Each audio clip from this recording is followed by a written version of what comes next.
Hello everyone, welcome back to the Hindu Explained series. I am Kushagra Goel, and on a Sunday, as you know, we'll be following along what we have been doing across Sundays, that there will be no in-depth analysis because there is no such information for you all, but we will cover a lot of doubts that you have been putting in and some general clarifications, right? So a lot of you did appear for the mock test series, the last mock of which is to happen today. So if you are one of those who haven't appeared for the past two mocks, I really recommend that you should appear for the last mock. And to do so, all you have to do is register yourself at online.lawpreptutorial.com, right? So on that note, a lot of students would have realized that by being consistent with the newspaper series and being consistent with current affairs, they have been able to at least know about all the questions that came in the general knowledge section, right? And a lot of you, even if you did not know the correct answer, would have realized that your speed of answering such questions would have increased. If you have been testing yourself 2 months ago, you would have realized that this series has helped you at least increase your speed to appear for more questions, because if you are able to appear for more questions, your chances of scoring higher increases directly, right? So on that note, I will begin with certain doubts that a lot of students had from yesterday, right? One general doubt that a lot of you had was, see, about the US impeachment process, right? So in 2019, the process in United States is so. First, it is done in the House of Representatives. The impeachment motion is always introduced in the House of Representative, right?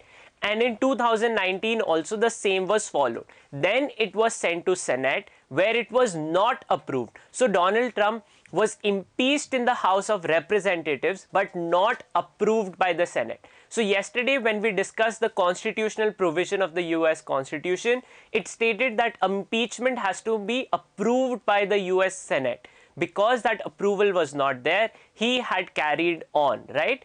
Similarly, right now the impeachment process have been approved in the House of Representatives and it has not yet gone to the Senate, okay? So things that you need to remember out of US Senate proceedings is, one, in which house can the proceedings begin? That is House of Representatives. What is the constitutional provision under which it is so? Alright, that I had given a detailed understanding yesterday, so understand that. Do check that out. Second, yesterday only we discussed the two different reasons for which he has been impeached, so that you have to remember, and a little bit general about the narrative around it, right? So we had also discussed back in December and November details of presidents who have been impeached and certain other details, right? So do check that out, right? Those are the information that matters to you. Okay, now moving ahead, next doubt a lot of students also had is, what is a real lending rate? How does credit growth affect economic growth? So see, this is something I have explained multiple times of how credit affects economic growth, right? So when you want to start a business, let's say you want to start a startup about increasing green cover, right? So maybe you have the idea but you may not have the resources, so you will take credit. Oh, all right, now the more there is credit for better programs, better ideas, that is going to help economic growth. Okay, there is a statement by the RBI governor which we will be talking about on the same point, right? Then the second question within this is real lending rate, right?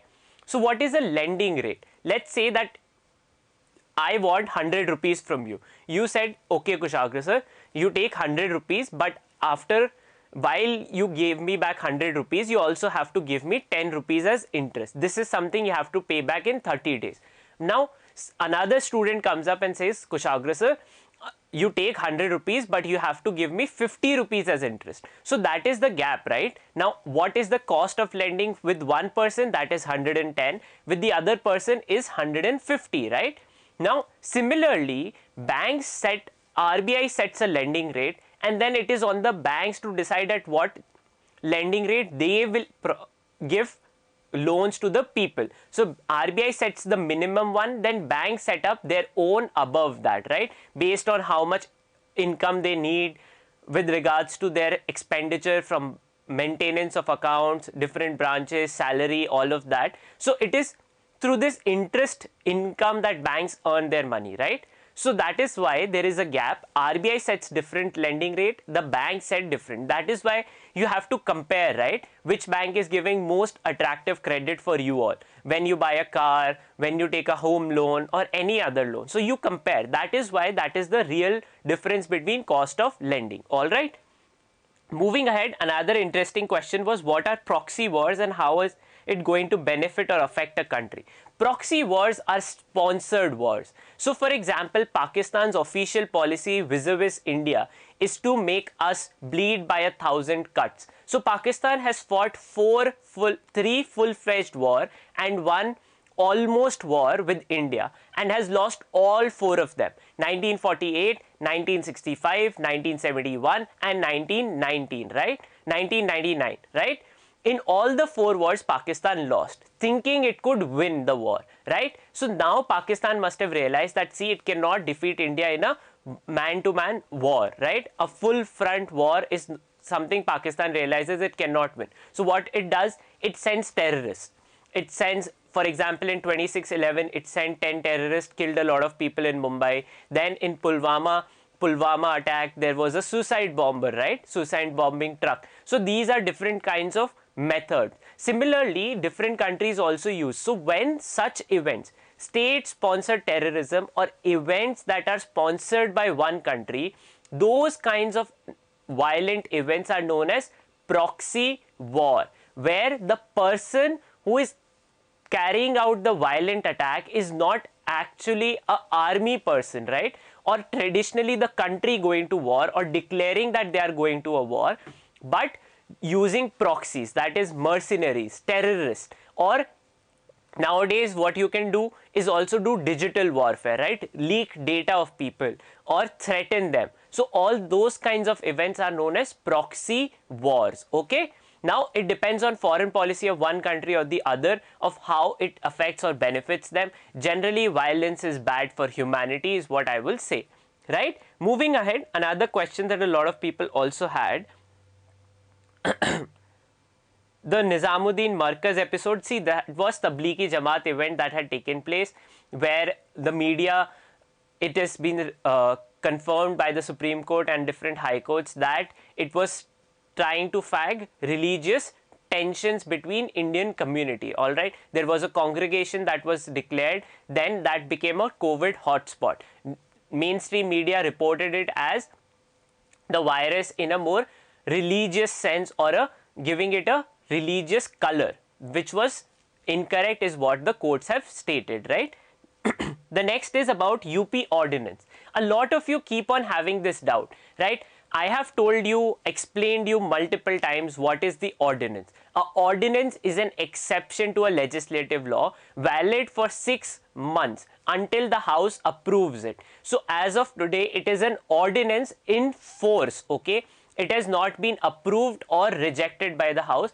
Ordinances, the UP law currently is an ordinance, right? It is not a legislative law that has been approved by the House.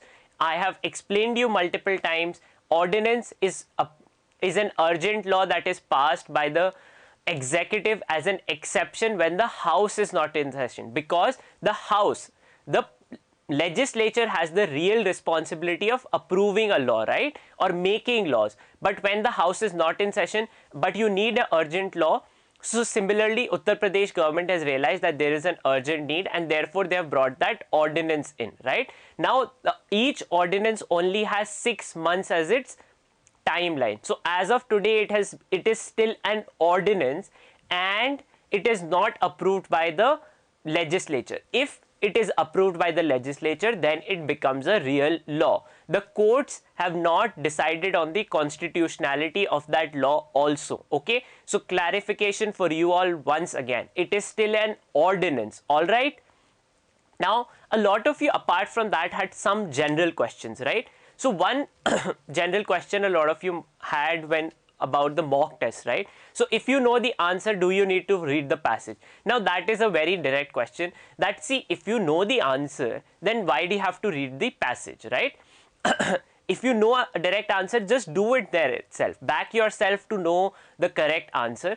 In general, you should also have an idea of what the passage is, because otherwise you might confuse yourself with what the question can also actually be talking about. So it is always better to give a cursory look to the passage if it has any extra information for you all to decide. Okay, there is no hard and fast rule that you have to read the passage then answer the questions, or you can totally skip the passage and that because you know the answers. It depends on question to question, passage to passage. But in general, if you know the answer to a word or a question, for example, who is the head of Airport Authority of India, or who are the members of the Gulf Cooperation Council, so those questions when you know already, you don't have to, because passage will also probably have the same information. General knowledge is all about facts. That is exactly what I keep talking about, that these are facts, and therefore if you know the facts, you don't have to think of opinions or confuse yourself, right? Facts remain facts, and don't confuse yourself. Back your knowledge if you comprehensively know that this is the correct answer. Another question that a lot of students keep on asking is, when should they start preparing for current affairs? The earlier the better, more consistent the better. Those are my two answers. The earlier you have started, it is better, and if you are consistent with it, then also, because see, just by reading it once on a daily basis may not be enough. You have to revise. That is why every Sunday we don't do in-depth analysis, so that throughout the week all that you have covered or made notes of, revise that, because revision is essential to actually retaining the knowledge, right? So on that note, let's dive into today's newspaper. So on the front page, yesterday was the historic day that the COVID vaccination drive started, and approximately total of 1,90,000 people were given the COVID vaccine. Lot of states were fallen short of the actual target, which was almost double. Probably so India has a capacity to vaccinate 3 to 3.5 lakh people, but only half of them turned up. As more and more people are given the vaccine and their confidence builds up, we believe, and in general the government believes, that the number of people vaccinated on a daily basis will rise, right? So then on the left hand side, about WhatsApp's new privacy policy has been pushed back by the company. There is a petition about Supreme Court within this that I will also discuss when we arrive at that article, right? Apart from that, on the front page there is no much important news. Remember the information about this, that see, the two vaccines have been given approval, Covishield and Covaxin, and the CoWIN app is the platform where which registration and all of that is done. So remember these three information from the vaccination drive on the primacy, right? Now apart from that, there is information who all were given more and more stories about this, right? At different places, vaccine administration, whether there was any problem or not, any of those details, right? Then moving ahead, more information about vaccines, different states reporting adequacy if any problems were faced.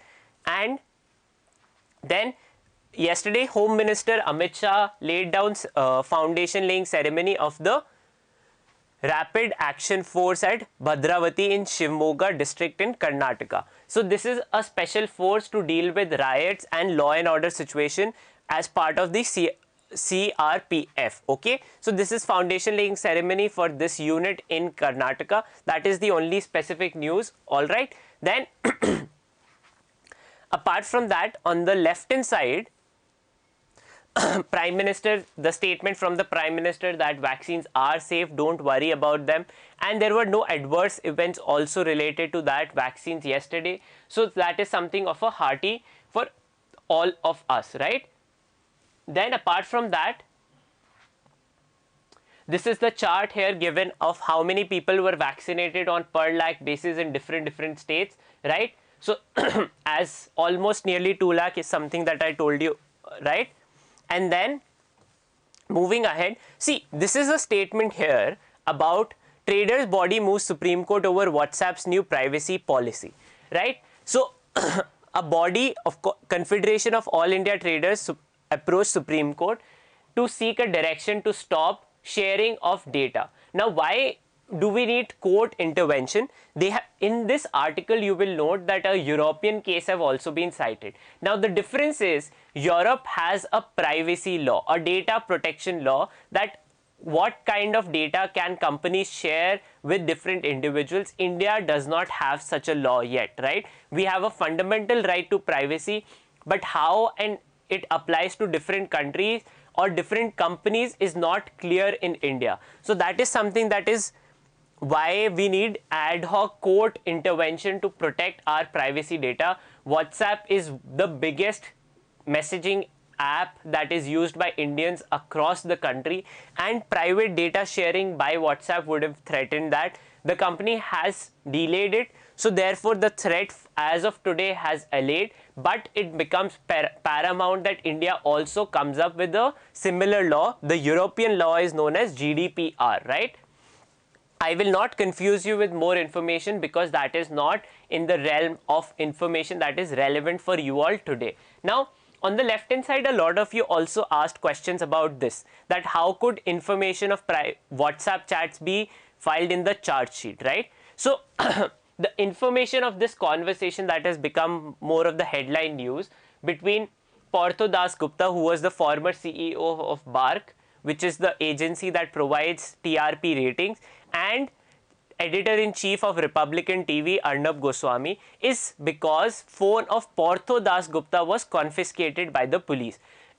Digital evidence can be admissible in the court as per section 65B of the Indian Evidence Act. Okay, so under that, the WhatsApp chats from Partho Dasgupta's phone were submitted as part of charge sheet about the case. What happens in the case is something that the court will decide, but this is the procedural information. That is how the WhatsApp chats about him have been told to the court and the public. All right, section 65B of the Indian Evidence Act.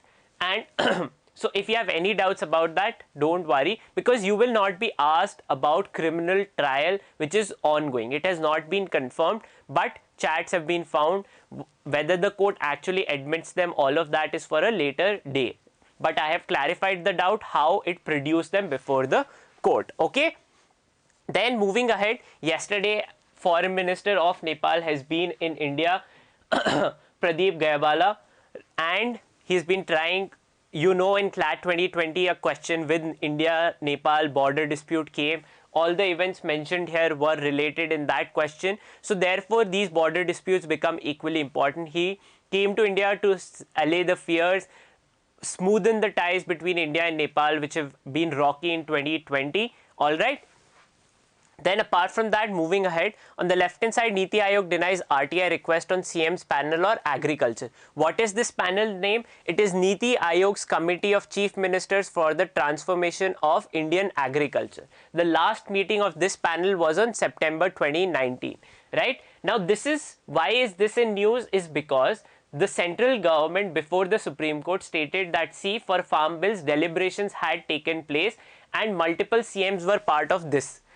An RTI was filed by RTI activist Anjali Bhardwaj, but the Niti Aayog denied information about who attended the these meetings, who were the people, which CM, who all were part of it, what was discussed. See, meetings of public authorities are covered in minutes of the meeting. In that minutes, it is the agenda, what was discussed, all the people who participated in it, people who were invited but not attended, what was the decision taken, all of that is finally created in minutes of the meetings. But minutes of the meetings of July, August and September 2019 of this report have not yet been disclosed to the public. The Niti Aayog has stated that they will not tell it to the people, but the central government has used that information in the Supreme Court to say farm bills were discussed, right? So this is an ongoing controversy or non-disclosure of information about this deliberative process about farm bills. All right, so this is the story about that, right? Moving ahead, another meeting about Parliamentary Consultative Committee on External Affairs. So this is the meeting where foreign policy discussions are taking place between House members, and yesterday it was generally, so this is the headline about that. No specific details have been given out, but small headlines from it, so that does not become relevant for us, right? So we will move ahead. On the foreign policy page, you will see this big headline is about boost package, economic boost package by Joe Biden, the incoming US president. Okay, so that is details about that. He has stated in his government, science will always be at the forefront. Then this is the headline about Nancy Pelosi, the House Speaker of Democratic Party. She has not disclosed when the articles of impeachment will be sent over to Senate and when the discussion will take place in the Senate. So that information is not yet disclosed. All right. Then moving ahead, two other information that you need to make a note of is Ugandan's election commission declared results yesterday, and the incumbent president Yoweri Museveni, has won again. And this will be his 6th 5-year term. He has been president of the country since 1986. Now, US and the opposition parties have called the elections as rigged. That is something very common in African nations, where the opponents call the elections more or less rigged, right? Now, apart from that, another thing is about likely successor of Angela Merkel, who is the Chancellor of Germany, which is Armin Laschet. He won an election yesterday. He's probably in race to become the Chancellor of Germany. Okay, so that is the news. Then moving ahead, at the beginning of the video, I told you that there will be a news about refined quality of expenditure to aid fiscal sustainability. So when I talked about how credit infuses economic growth, this is the statement in what light we have to understand that. See, for example, if you give me money as a loan to, let's say, let me eat at a McDonald's store, that will probably not be a healthy economic boost. But if you give me money to, let's say, produce crockery, which I will sell, that will create employment. So that would be more sustainable credit giving, right? So while giving credit, banks also have to see whether this credit is sustainable, whether this will actually boost. And this is the statement of RBI Governor Shaktikanta Das, that see, banks have to be reasonable when they extend credit and to ensure fiscal sustainability. Give credit to those places which will boost India's economic growth, right? The underlying emotion here. All right. Then moving ahead, this is statement by Donald Trump to reduce the amount of Chinese equipments that the US purchases as a pushback against China, right? Then moving ahead on the science page, not so much relevant. This is the information that I think all of us should know about general cancer awareness. So give this article a read, because see, examination will be there at this age. You will graduate from law schools by the age of 24, 25, right? But this understanding of cancer awareness is something that will help you throughout your life. So therefore, this is something that you should all read in general. All right. Moving ahead on this section, there are certain news that you need to understand. All right. So can courts stay laws made by the legislature? This is something that is being discussed in light of Supreme Court's judgment, right? And I had told you that how usually the court, whenever it stays a law, it terms on its unconstitutionality or believes that the law is unconstitutional and therefore states it. So this article is essentially giving a summation of why not pronouncing on constitutionality but staying a legislative law is something that is frowned upon, is what we had discussed throughout the week, right? So essentially this article is giving then examples of cases where the Supreme Court stayed a legislation and also stated that it is prima facie unconstitutional. So an example of that is the Maratha reservation. So in Indira Sahani case of 1992, the Supreme Court stated that you have to have a upper ceiling on reservation, which is 50%. Any reservation that goes beyond it is prima facie unconstitutional. This is the similar challenge that is being addressed in pending before the Supreme Court in economic weaker sections reservation that is given now to people of the upper caste. Okay, that petition is also pending before the Supreme Court. The court has not yet pronounced any judgment on it, but while at the same time the court has also not stayed that law, right? So this is examples of all of that. What you need to, I have already explained you what this concept is all about of constitutionality and what is the mandate of the court and the legislature. If you have any doubts about this clarification, you don't have to remember these case names. That is not relevant. All right. So don't confuse yourself with information about this. The concept discussed here is something I have already covered throughout the week, that the court's mandate is to only determine the constitutionality of the law and not actually make laws, right? So this is the entire article is basically a summation of that. Now on the left hand side is US in section 230. What is this section 230? It is a part of a legislation known as Communications Decency Act. When internet was originally created, apps and websites were coming up, it was given an websites were given an immunity. That is, information shared on these websites, only the user is liable and not the platform. What do I mean by that? Let's say I share an information on Facebook from my user ID Kushagra Goel. Alright, if that information is wrong, violates the community guidelines, let's say violates privacy of someone or gives out private information, so the liability is on Kushagra Goel and not on Facebook. Similarly, if I share any fake news also in US, the liability is only on the user and not on the platform. Now the problem is 20 years later, the platforms themselves have become so big, some amount of regulation is required. This is the debate that is ongoing in United States. There is one very huge moot court competition that happens in Oxford University. Fortunately, I've also got a chance to represent India at that moot court competition, which is essentially about Article 9, this freedom of speech and internet freedom in general, right? So more details about all of this becomes relevant when you enter law school. All right, so therefore this is information.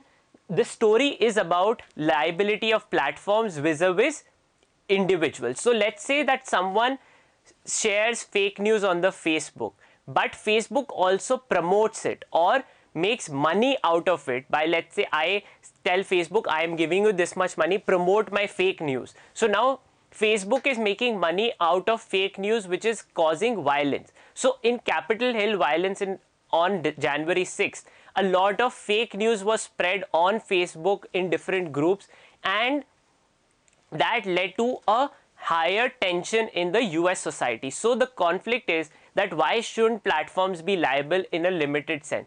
This liability applies, let's say if I publish an article in the Hindu newspaper that is fake news or it is incorrect, cases can be filed against the Hindu itself also and not just the author. So why should tech companies be given that exemption? All of this narrative legal paradigm is something that you all will understand far more when you enter your law schools. All right.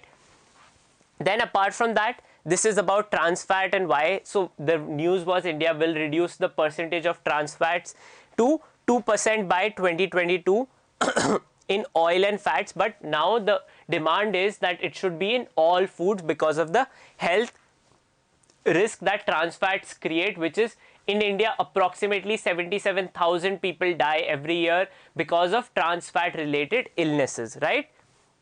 Moving ahead, this is the story about WHO, its foundation, when it was founded, and the story of how it has progressed, right? So give this article a read in general. Most of the information is about when and the functioning of WHO in general, about how it has done with regards to different diseases. It's just a general comment, not specific information relevant, right?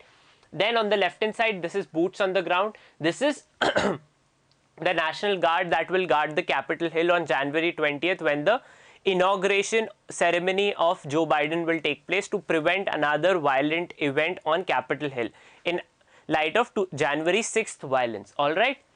And then on the left hand side is yesterday the news was US has listed Xiaomi as a company which is related to the Chinese Communist Party. So here is the story about Xiaomi's business and its origins and how it has tried to distance itself from the Chinese company, and how it is not bigger company in China but is considered a good brand outside and it proud itself on that. But now there will be more scrutiny on Xiaomi about privacy concerns. All right. Moving ahead on the sporting front, not much relevant for us to be discussed. All right. So on that note, I will end for the day.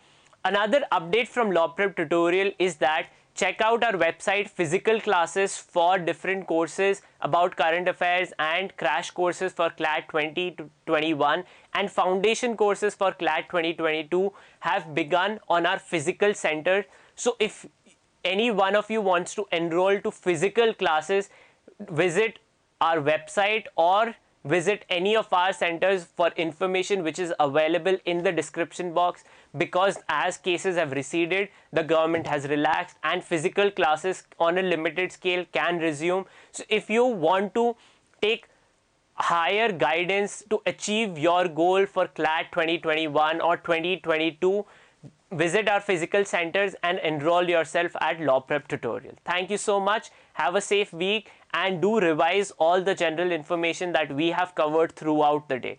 And if another reminder, if you like the work that we do, please give this video a thumbs up. Thank you so much.